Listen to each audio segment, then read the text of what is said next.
Fred here, welcome back to the Gear Obsession channel. In this episode, we will be taking a look at a classic, the Buck Trapper. So stay tuned.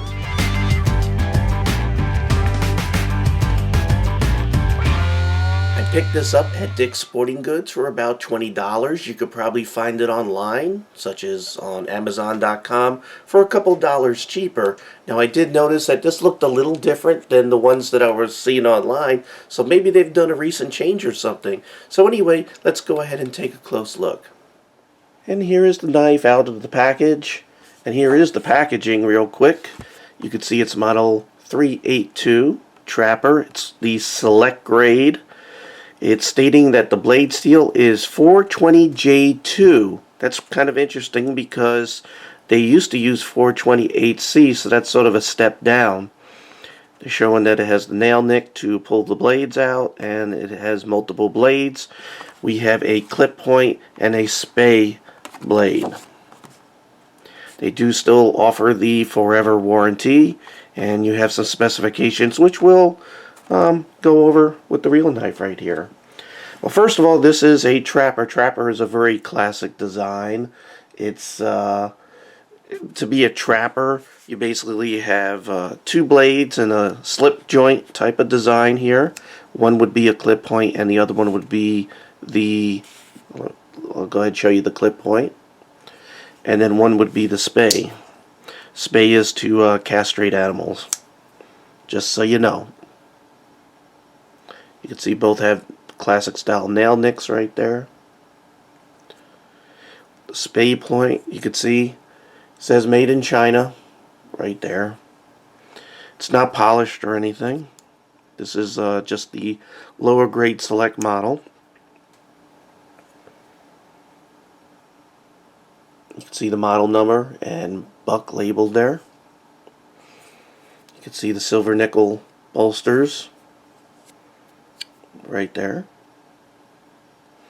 You have some nice wood grain. I don't know what type of wood it is. It doesn't say, but you have wood there. You have the Buck plaque right there, set into the wood and glued. And we have three pins. So pretty nice, classic design. Everything is nice and tight. There's no gaps. Some of the cheap ones you'll see sort of gaps between the pieces that are sandwiched together here. No gaps. So pretty nice. So the specifications for this is clip point blade, 420J2 steel, could be hardened, well, Buck hardens it between 53 and 55 HRC. They no longer seem to use the 428C steel, which is probably a better stainless steel. But the 420, it's used for low-end knives. It does offer really good corrosion resistance, and it should sharpen easily, but it's not going to hold an edge as long. Blade length is 2 5/8 inches for both blades. The length of the knife itself, when it is closed, is 3.5 inches. Weight is 2.6 ounces. And we went over the wood grain and the nickel silver bolsters. Made in China, forever warranty, got it for $20. I'd like to do a couple of tests real quick.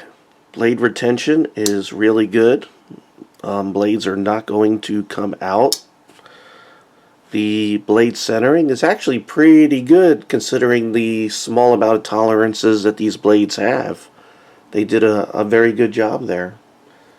So blade centering is right on.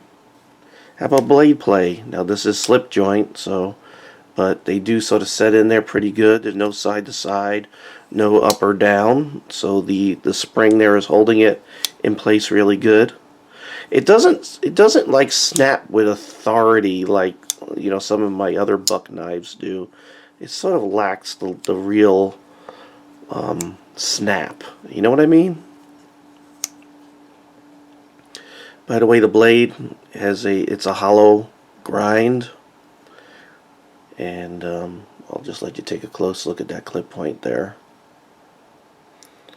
And it's sort of a satin finish. sort of brushed. Okay, next thing we'll test is the sharpness of the blade. I have a piece of paper. And we're push cutting there. So very, very sharp. Very, very good job. Very, very sharp. Okay, ergos. I do test out the ergonomics of knives, and you know, this is a classic design. It does get a little bigger as you go back on the handle here, so it does feel pretty good. You're not going to be stabbing or anything. You know, this is an EDC, almost like a gentleman's knife. It's great for EDC for folks that can't use or carry knives that lock. Since this is a slip joint, it doesn't lock. So I know there are some countries where that's an issue. So they have to have slip joint type, and they have to have a blade that's a certain length. Again, the blade length on this knife is 2 5/8 inches. So I think they did a decent job here. So let's go over the pros and cons. The pros that really stand out with this knife is the build quality. Everything is perfect and tight, and the sharpness comes very, very sharp. Push cut sharp out of the box. Cons, the things that stand out is the blade steel is now downgraded to 420 J2 from 420 8C. You know, me probably, I probably wouldn't notice. You know, this is a very light use knife. It should make sharpening it a little easier, but again, it's not going to have the edge retention of 420 8C. And the spring strength on the slip joint, it just doesn't have the snap of some of those other buck knives and other slip joints. It's just a little bit weak. You know, it's not bad. You know, it's not like this is going back kind of bad or anything. It's just lacks that authority that I like in my slip joints. But I still recommend it, absolutely, especially if you get it on sale. You know, if you could find it for 15, 16, 17 bucks, definitely buy. Even for $20, which is what I paid for it, I think it's still a good buy. Makes a nice gift and a good EDC for some folks who like these type of knives. Okay, well, thank you very much for joining me here at the Gear Obsession channel.